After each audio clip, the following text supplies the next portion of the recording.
Hi, my name is James, and I'm the man who risked everything to save a child. Hours in smoke and broken glass, blood on my hands, and when I finally arrived, late, to my own wedding, more than 20 members of her family blocked the door. She didn't ask why. She didn't ask who I saved. She looked at me, laughed, and said, "You're pathetic.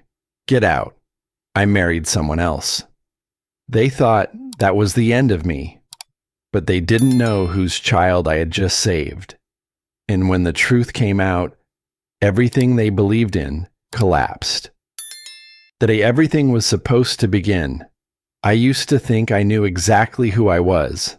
The youngest son, the one who showed up early, stayed late, and didn't ask for much. I learned a long time ago that if you wanted peace in a family like mine, you became useful, dependable, quiet. I was in my early 40s, had a steady job that paid the bills, and a reputation for doing what I said I'd do. I didn't chase attention. I didn't need applause. Stability felt like success to me. That morning, I woke up believing I was finally about to be chosen. The house was still, the kind of quiet that only exists before something important happens. My suit hung neatly from the bedroom door, pressed and waiting. The tie was draped over a chair like it had been carefully placed there on purpose. I poured myself a cup of coffee and forgot about it halfway through, letting it cool on the counter while I stood by the window and breathed. Marriage, I told myself, wasn't about spectacle. It was about standing next to someone who saw you and didn't look away. It was about being picked, not because you were useful, but because you mattered. I checked the time. I was early. Plenty of room to spare. Everything felt under control. If I was honest, there was a thin thread of doubt running underneath that calm. Her family had never really warmed to me. Polite smiles, short conversations, the kind of courtesy that kept you at arm's length. I told myself it didn't matter. Today wasn't about them. It was about us. I took another look at the suit, straightened the cuffs, and reached for my phone. That's when I heard it. At first, it barely registered. A raised voice outside, sharp but distant. I ignored it. Neighborhood noise. Someone in a hurry. I turned back toward the bedroom. Then it came again. Louder. Panicked. I paused, phone still in my hand, listening more carefully. A child's voice cut through the air, high and frightened, followed by shouting that didn't sound like ordinary impatience. It sounded wrong, urgent in a way that made your stomach tighten before your mind could explain why. I stepped closer to the front door and looked out. Across the street, a small crowd was forming near the drainage ditch that ran along the edge of the block. A boy, no more than 6 or 7, was trapped down there, his legs tangled, his face streaked with tears. The concrete was slick. One bad movement and he'd slide further in. I stood there for half a second, maybe less. If I walked away, I could still make it on time. I could pretend I hadn't heard anything. I could keep the day intact. If I didn't, I would carry something heavier than being late for the rest of my life. I set the phone down on the entry table. I didn't bother locking the door. I ran. The world narrowed as soon as I reached the street. I wasn't a groom anymore, just a man moving toward a problem that needed hands and a steady voice. Someone shouted for help. Another neighbor tried and slipped. I dropped to my knees, ignored the sting as my pants soaked through, and reached for the boy. Time stopped behaving normally after that. Minutes stretched. My watch buzzed with notifications I couldn't look at. The boy was shaking. I told him to focus on my voice, to do exactly what I said. He trusted me without knowing my name. I was aware, somewhere in the back of my mind, that every second mattered. that the clock was moving whether I acknowledged it or not. I knew this choice would cost me something. I just didn't know how much. Still, I didn't hesitate. I leaned further in, braced myself, and committed to getting him out. I didn't know it yet, but that pause outside my front door had already rewritten the rest of my life. I stepped off the curb and sprinted toward the boy, not thinking about what I was wearing or what time it was, just about the way his small hands gripped the concrete edge like he was holding on to the last thread of safety. The ditch was narrow but steep, carved out by years of flooding, lined with moss-covered rocks. It wouldn't kill him to fall deeper in, but he'd break something, maybe worse. A couple of neighbors stood nearby. One woman held her phone, staring at the screen. Another man barked, "Someone call 911," like that was a new idea, but no one moved. "I already did," I said, sliding down carefully on one knee, gripping the side for support. "Help's coming." The kid, curly-haired, maybe 6, looked up at me with wide, tear-filled eyes. "My leg," he gasped. "It hurts. I can't get out." I reached my arm down. "I'm gonna get you, but you have to trust me, okay? Just hold on." The smell of wet earth and sweat mixed fast. I could feel it, my pulse hammering, hands shaking slightly. I'd helped people before. I'd been calm under pressure before. But this was different. This was a child. I shifted closer and tried to wedge my foot into a rock for leverage. Slipped once, got steady again. "You're doing great," I said, not sure if I was talking to him or myself. Time bent strangely. I looked at my watch. 9:12. I hadn't even left the house 30 minutes ago, but it already felt like another world. My wedding, the suit, the carefully timed schedule, they hovered at the edges of my mind like a fading picture. I glanced at the sidewalk where my phone lay face down. I didn't pick it up. Instead, I focused on the kid. He was wedged oddly, his ankle caught between 2 concrete slabs. I could see where he'd tried to twist out of it and scraped his shin bloody. Every time he shifted, he whimpered. "Okay," I said, crouching lower. "We're gonna move slow. I'll count to 3. You lift while I pull. 1, 2. He didn't wait for 3. He jerked, I pulled, and together we got him free. His ankle twisted, but not broken. He cried out, not loud. A sharp, sudden yelp that clenched something inside me. Emergency services still hadn't arrived. Sirens in the distance, maybe. Or maybe I imagined them. By the time I climbed out of the ditch with the boy in my arms, my shirt was soaked, mud-streaked, and torn at the hem. I set him down gently, keeping one arm around his shoulders. The crowd had grown. 6 people now, murmuring, watching. Someone handed me a towel. Another offered water. I nodded, barely registering the kindness. My focus was on the boy. His breathing steadied. His tiny hand held onto my wrist, like he wasn't ready to let go. And then we waited and waited. 10 minutes became 30. 1 hour became 2. Help did arrive eventually, a fire truck, a paramedic van, but by then, the worst was over. The professionals took over, doing what they were trained to do. I stepped back and let them, but I didn't leave, because the boy didn't want me to. "Stay," he whispered, his fingers gripping mine as they strapped him onto a stretcher. So I stayed, even after they reassured him, even after his mother arrived, wild-eyed, frantic, stumbling toward him with screams that turned into sobs. She hugged him like she'd never let go again. Then she turned to me.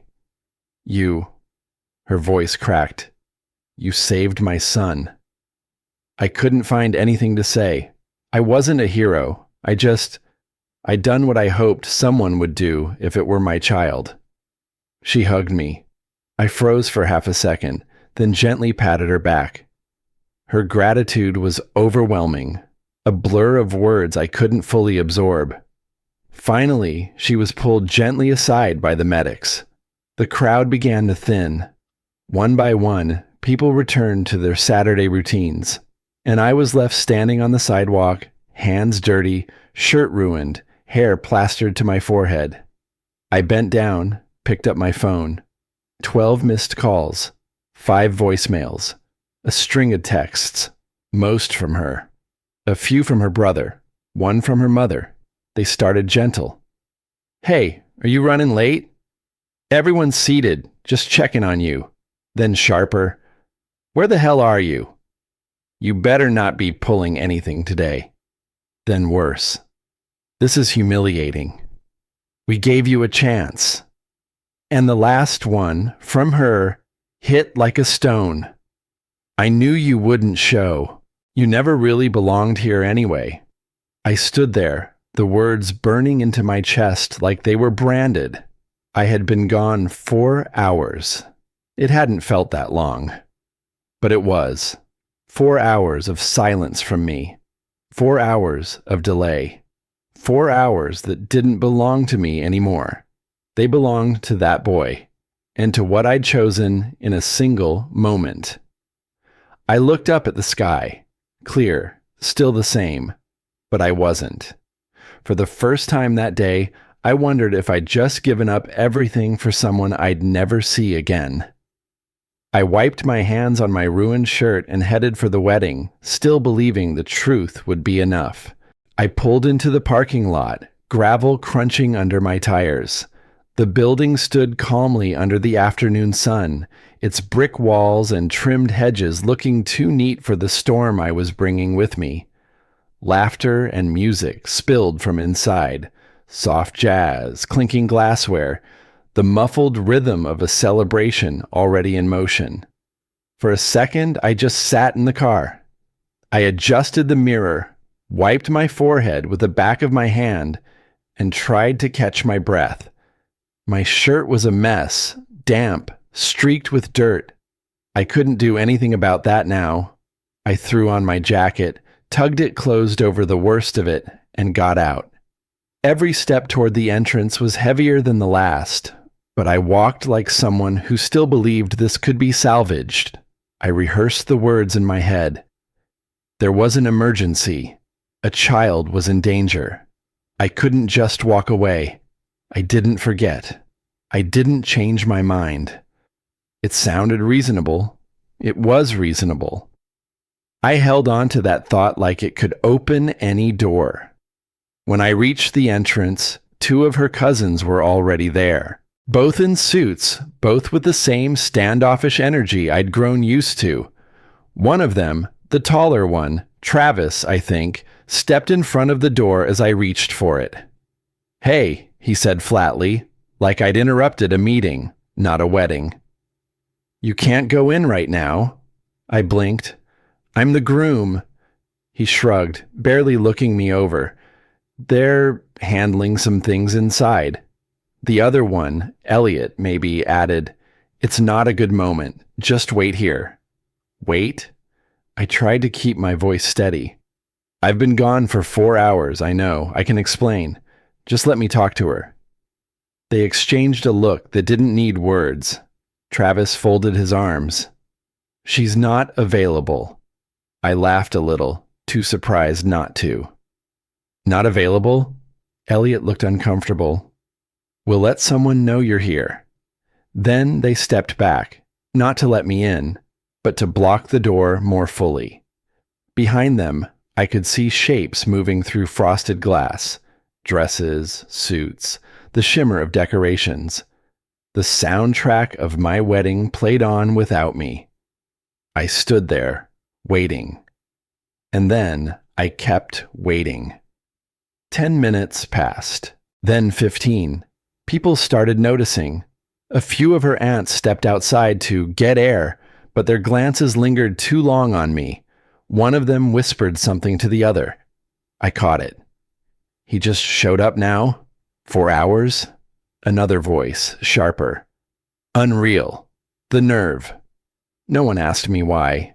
No one even looked curious. A door opened again. Her brother came out this time, jacket off, sleeves rolled. He didn't greet me. He didn't even nod. He stopped 2 feet away and said, "This is a disaster. You realize that, right?" I tried again. "Listen, I know how this looks." "No," he cut in. "You don't get to explain." She was in tears. "People flew in for this. You embarrassed her, our whole family." "I was saving a child's life," I said, louder than I meant to. "There was a boy." He waved it off.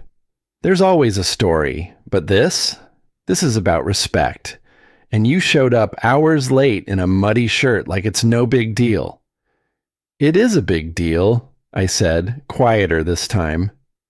"Just not the one you're making it out to be." He didn't answer. He stepped aside, then back toward the door, closing it behind him without a word. I looked around. Still no sign of her. Still no voice telling them to let me in. Still no one asking what happened. Just the same gathering pressure. The same murmurs. "You can't come back from this. She deserves better. Why is he even still here?" And somewhere in the middle of that noise, I felt something slip. I wasn't just late. I was optional, expendable. None of them were asking where I'd been, only why I bothered to show up at all. The realization landed like a slow-moving truck. I'd been here before, years ago, in my own family.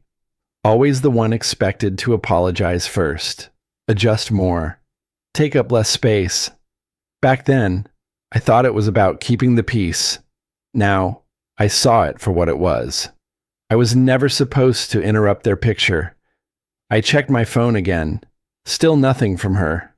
Not a single message. Not even a question mark. I stood straighter, smoothed down the edge of my jacket. Maybe she was getting ready. Maybe they were keeping me outside because she didn't know I was here yet. But the longer I waited, the harder that was to believe. If she wanted me in there, I'd be in there. That was when I realized they weren't trying to hear me. They were deciding what to do with me. One of the ushers finally gestured for me to move out of the way, off to the side of the foyer near a hallway lined with framed photos of strangers' smiling weddings, past couples who had walked these same floors into their big moment. I stood beneath them, half in shadow, half in view, like a guest nobody invited. Guests passed by in 2s and 3s, some glancing at me with recognition, others pretending not to notice at all. I heard a woman say my name, then quickly whisper to the man beside her. A few offered tight-lipped smiles, but no one stopped. Not one person asked if I was okay. No one asked why. I checked my watch again. 1:39 p.m. I'd been standing there over 20 minutes. No answers, no movement. The ceremony was already late by any standard, and still nothing. Off to my left, near the corridor to the side rooms, a small group of her family had gathered. I couldn't hear everything, but pieces floated to me like sharp splinters. "This is embarrassing. Should have locked the back. Can't let him ruin this now." There was a rhythm to it, short, clipped phrases, none of them aimed at helping me understand. Just enough for me to know they weren't discussing whether I should be part of this anymore. They were figuring out how to minimize the damage of me being here at all. I pressed my palms together, breathing slowly. There was nothing left to explain. I'd told the truth to everyone who would listen. It wasn't that they didn't believe me. It was that they didn't want to believe me. Believing me would mean reevaluating what they thought they knew. Then I saw her. She stepped out from the far hallway with 2 women flanking her, an aunt and someone from the planning staff. Her dress was untouched, not a wrinkle. Her makeup still perfect. I hadn't seen her since the night before. In that moment, it felt like we weren't even part of the same event anymore. I straightened, 1 foot forward already. For a breath, I believed she'd walk straight to me, that she'd see me, really see me, and everything would shift. But she didn't. She stopped a few steps from the family huddle and listened. She didn't glance my way. Her face was unreadable. Travis spoke, then her aunt. Each word came with pointed gestures, looks in my direction. The group tightened like a school of fish changing direction. I couldn't hear what they were saying anymore, but it didn't matter. She nodded. That's all she did. She nodded, then looked over at me as if I were something left behind by accident. When she finally walked toward me, it wasn't to pull me in. It was to deliver a message. I don't think this is the right time, she said quietly, not looking directly at me. I just need to talk to you, I said, my voice low but steady. Just a minute. You can ask me anything. She blinked. It's not about that now. It is about that. You know why I was late. I know what people are feeling, she said. And what about you? What are you feeling? She didn't answer. Her eyes flicked toward the guests, the doors, the staff, anywhere but me. You let them block me from coming in, I said. This isn't the time for this kind of confrontation, she replied, almost rehearsed. Confrontation? I repeated, incredulous. I saved a child's life this morning. I'm not saying you didn't do something important, she said, but this is too much.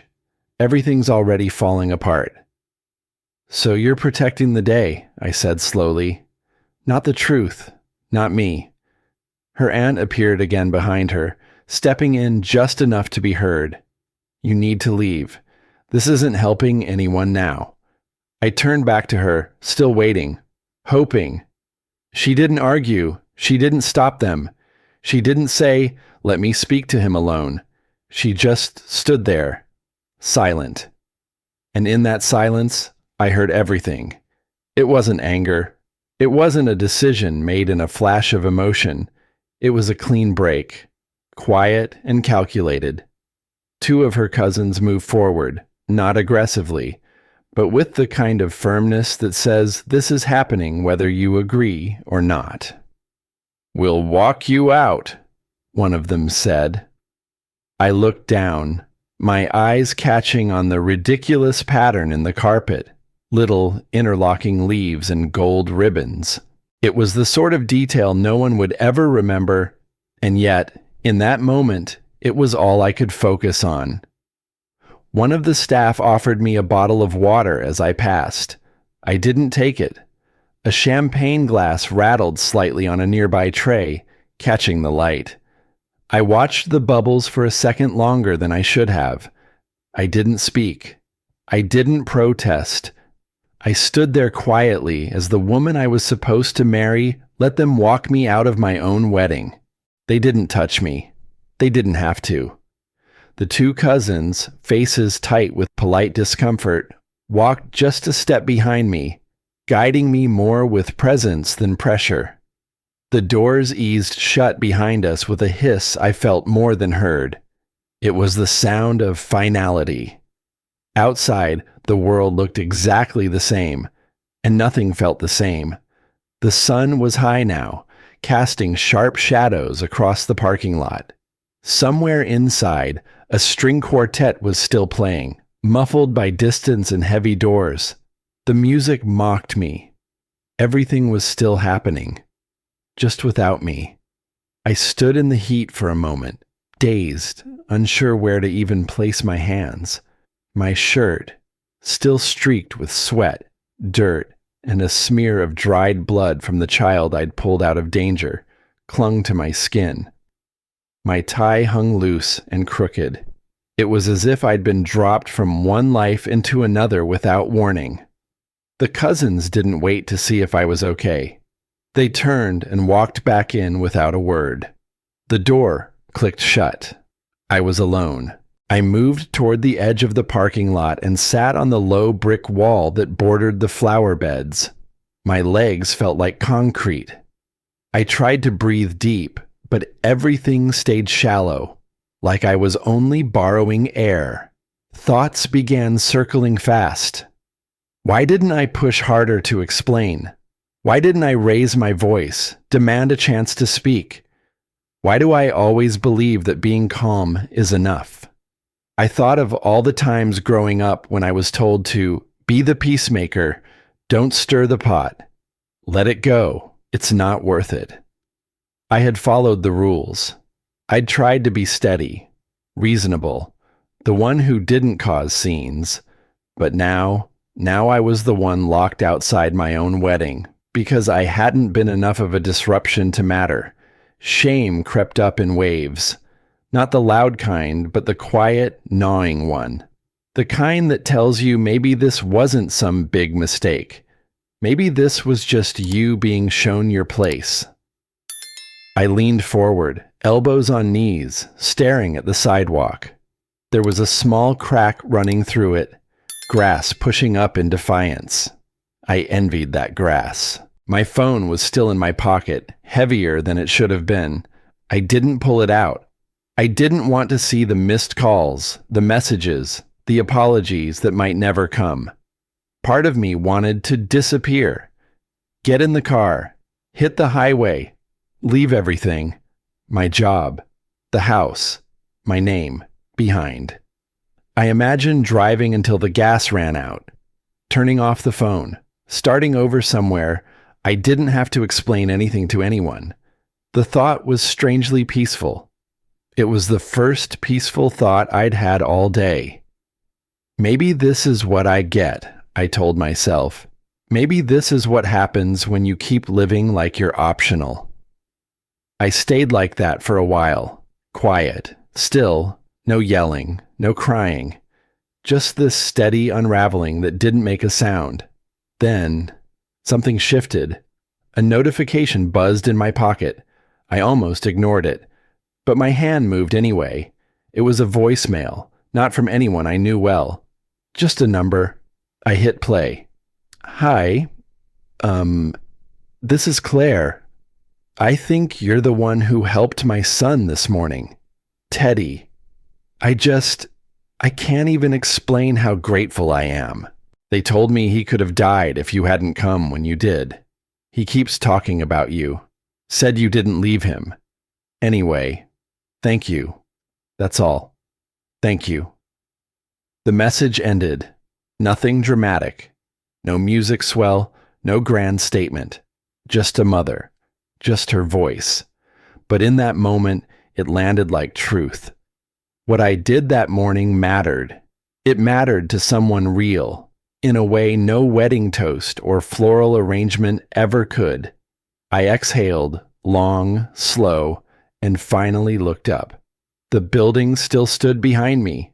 People still laughed inside, unaware or uninterested in where I'd gone. I didn't go back in, but I didn't get in the car either. Instead, I sat a while longer, phone in hand, letting the voicemail play again. And again. Until my breathing leveled and my spine straightened a bit. I didn't know how the truth would surface, but I knew I wasn't running from it anymore. I stayed where I was for a while, just outside the wedding venue, on that low stone border by the parking lot. Not hiding, not begging, just breathing. I straightened my jacket, smoothed my shirt with both hands, wiping at the dried sweat and dirt as best I could, ran my fingers through my hair like it would somehow erase the hours I'd spent crawling under a collapsed porch. And I waited. Not for an apology. Not even for her. I waited for my own center to return, because no one else was going to hand it back to me. A few cars pulled in, a few pulled out. Laughter spilled from the far side of the building as people gathered for photos or champagne or whatever happens when someone else gets married on time. Then my phone buzzed. Once, then again, and again. At first, I didn't look. I thought maybe, just maybe, it was her. It wasn't. The first message read, "You made your choice. Don't blame us for making ours." The next, "This could have been a beautiful day. You walked away from it." I froze. Not because I was surprised, but because I'd seen this game before. Just never so bold. They were flipping the script fast, and it had started spreading. Call after call. Text after text. Some from people I barely knew. Others from people who once claimed to be family. "You abandoned her." This is what happens when you don't show up for the people who count on you. Not one of them asked where I had been. Not one paused long enough to consider why I hadn't come through those doors earlier. Instead, a tidy little version of events had taken root. I left. I flaked. I'd chosen something or someone over her. And that version, it was already out in the wild, wearing a polite face and a calm voice. A notification blinked across my screen, an online post, subtle and sharp. Sometimes you only find out who people really are when you need them most. Grateful for the family that carried us through. Her sister. The timing was no accident. It was efficient. I'll give them that. They weren't shouting lies. They were whispering them in just the right tone. Measured, elegant, curated for maximum credibility. And the worst part, it was working. I stood, then walked down the sidewalk toward the cafe at the corner. I didn't go inside, just sat at one of the metal tables out front. The afternoon heat pressed down on my shoulders, but I didn't move. I let myself picture it, marching back into that venue, shouting the whole story across the lobby, holding up the voicemail from the child's mother, listing every minute, every witness, every decision. It would feel good, briefly. But I knew better. People don't remember the voice. They remember the volume. And when the story gets loud, it's too easy to discredit the man shouting. So I didn't explode. I opened my notes app instead, started typing, calmly, piece by piece. The time I got the call, the address, the 911 report, the moment I arrived at the house, a neighbor's name, the emergency cruise delay, the boy's voice asking me not to leave. I typed it all, not for revenge, for record. Because the truth wasn't fragile. It just needed sequencing. As I worked, another message came in from an old friend, someone I hadn't spoken to in months. Just 2 lines. Heard what they're saying. Doesn't sound like you. If you want to talk, I'm here. It was nothing. And it was everything. I didn't need to win the crowd. I just needed enough people to see. I looked up as a breeze pushed through the trees lining the sidewalk. The cafe's awning rattled slightly. A couple sat nearby, oblivious, arguing softly over a scone. Then another message hit.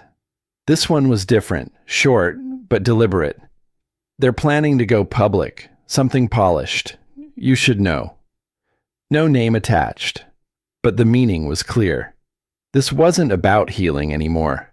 This was strategy, damage control, a plan to bury the truth under good lighting and well-rehearsed sorrow. And that meant something had changed. This wasn't a misunderstanding. This was a cover-up. I stood slowly, not rattled, not desperate, steady. They thought silence would finish me, but silence was only buying me time. I didn't rush. That was important. The hardest part wasn't walking back toward the building. It was doing it on my terms, without carrying the shame they wanted me to wear. The wedding was still in full swing when I approached the side entrance. I didn't push any doors open. I didn't wave down staff or knock for attention. I waited, not out of hesitation, but because I knew what it meant to let people believe they'd locked you out, and then walk in anyway, quiet and uninvited. A server stepped out with a tray of empty glasses, the door swinging wide behind her. I caught it with one hand, slipped inside. The secondary hallway was cooler, dimmer, a little forgotten. I liked it that way. But I wasn't invisible. I saw it in the way two cousins of hers, standing near the restrooms, stiffened the moment they caught sight of me. I kept walking. Halfway to the main corridor, I heard my name, sharp, low, meant to halt me. It was her uncle, Greg. Retired military, always saw himself as the family's moral compass. He stepped forward, blocking the narrow passage just before it curved. "You shouldn't be in here," he said, measured. "I'm not here to make a scene," I replied. He tilted his head, arms crossed. "That's not the point. You had your moment. This isn't it." I didn't come to reclaim a moment. I came to reclaim my name. His eyes narrowed, but he didn't move. "You don't get to rewrite what happened." I met his gaze. "I don't need to. I have the facts." He didn't expect that. No one ever does when they think they've already won the narrative. Still, he held the line. "I'm asking you, respectfully," he said, softer now, "to leave. This day doesn't need more damage." I didn't budge. If there's damage, it didn't start with me. There was a pause, a beat longer than comfort allowed. Then someone else spoke, off to the side, near the corridor's mouth. It was Michelle, a cousin from the other coast. We'd barely spoken in 2 years. She looked between us and asked, "What's going on?" Greg turned toward her, forced a smile. "Just handling something." She looked at me. "Are you okay?" That one question cracked the surface. I turned slightly, kept my voice low. "I'm fine. I'm just here to clear up some confusion. A few things were said that aren't true." Greg started to speak again, but Michelle cut in. "Let him talk." It wasn't loud. It didn't need to be. In that moment, power shifted. I took a breath and continued, not with emotion, but precision. At 10:07 this morning, I received a call. A real emergency, documented, time-stamped. I went. I helped. There were witnesses, EMS reports, and I told 2 people here about it on the way, before the ceremony started. A few more heads turned. A few phones lit up, subtle, but not accidental. I didn't accuse. I didn't raise my voice. I just stood there, anchoring the truth in small, steady words. "You were late," Greg shot back, tightening. "That's the part people remember. I was late to a wedding. I was on time for a life." Silence, not absolute, but weighted, and in that silence, the veneer began to crack. A younger cousin whispered, "Wait, what emergency?" And someone else asked, "Is that true?" I didn't answer all of them. I didn't need to. I pulled out my phone, scrolled to the call log, held it up. 10:07 a.m., one call, 8 minutes, followed by a 911 dispatch. Then a voicemail. The child's voice. The panic. I didn't press play. The moment didn't need volume. It needed presence. Around me, the dynamic shifted. People who had looked through me minutes before now looked at me. Greg stepped back, not far, just a few inches, but enough. And that's when her mother appeared, framed in the corridor's edge, posture perfect.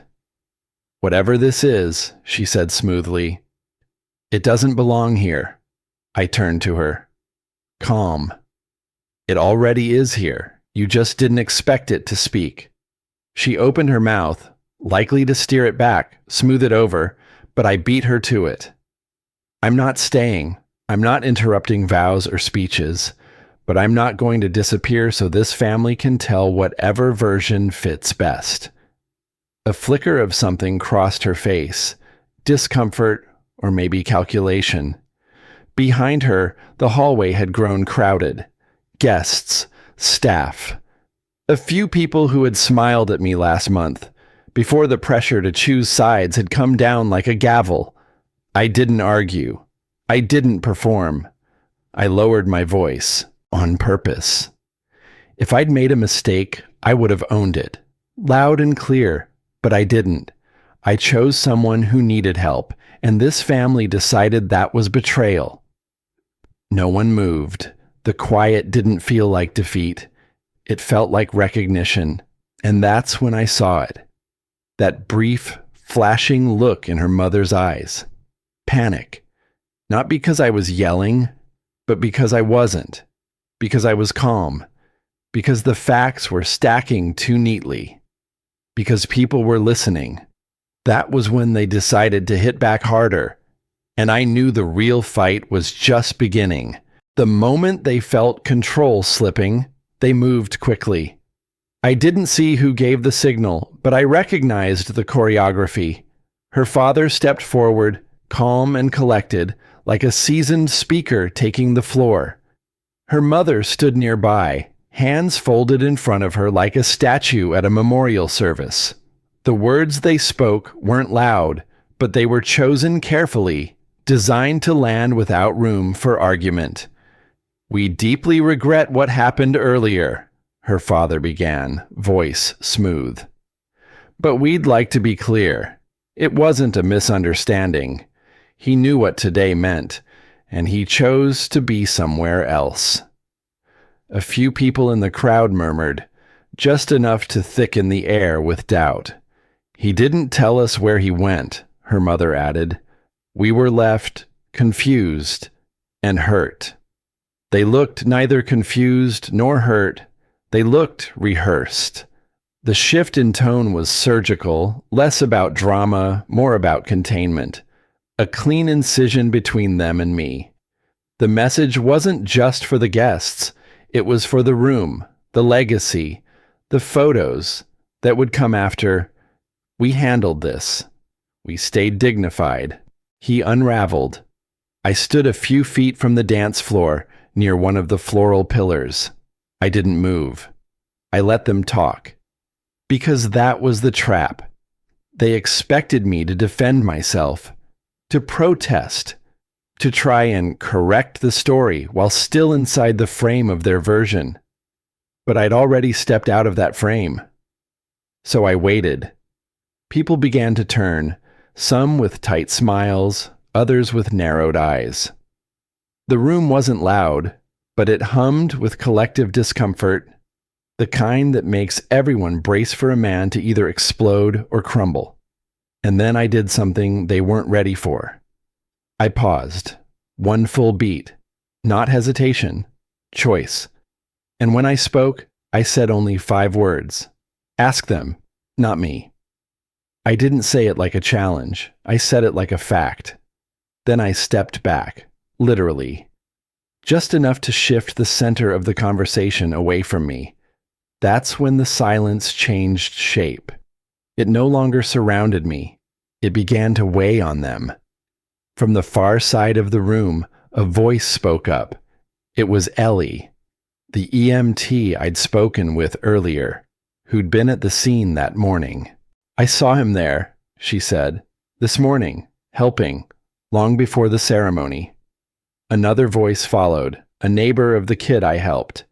"He was there before the ambulance," she added.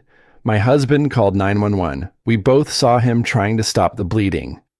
Her voice cracked, not for my benefit, but because she remembered the child's face. Her father tried to redirect. "We're not saying he didn't help someone. We're just saying he didn't tell us." That's when Marcus, one of the groomsmen, spoke up from the bar.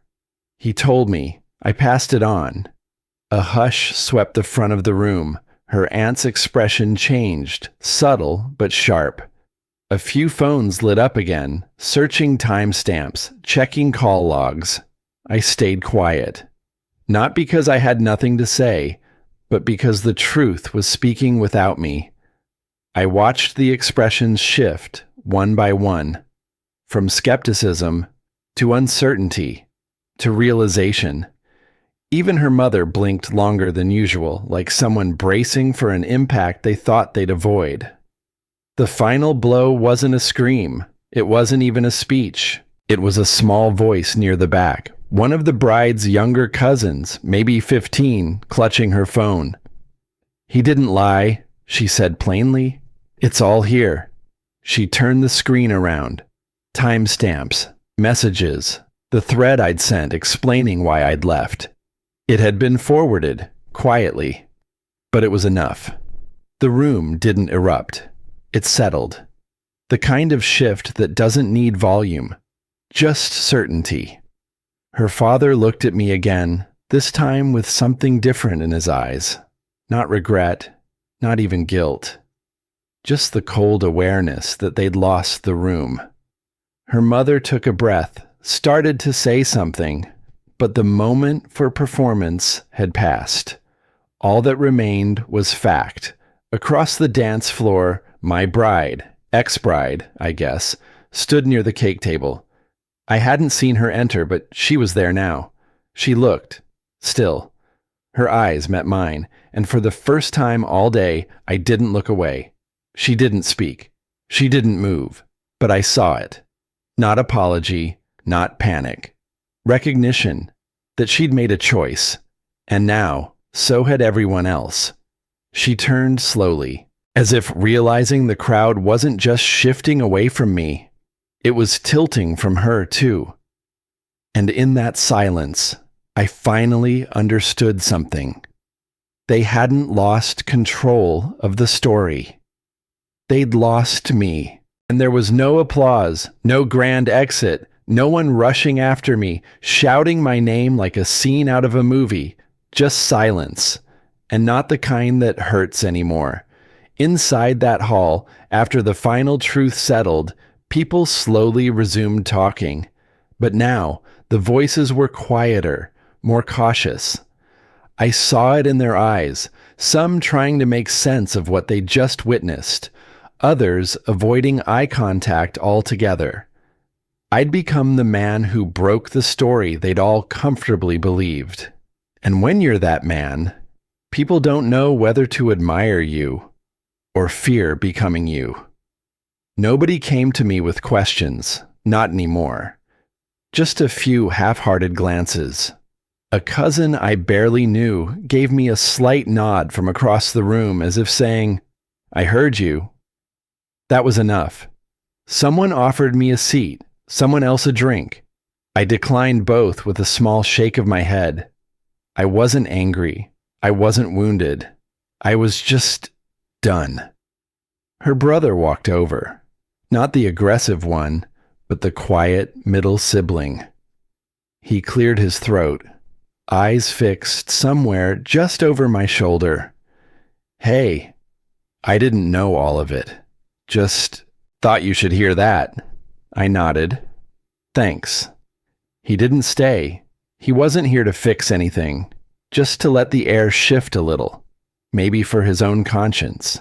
Eventually, she found me, my almost wife. We stood on opposite ends of a hallway near the side exit, a few feet apart, no one else around. "I didn't think it would go this way," she said softly. "Neither did I." She hesitated. I froze earlier. I didn't know what to say with everyone looking at me. I believed her.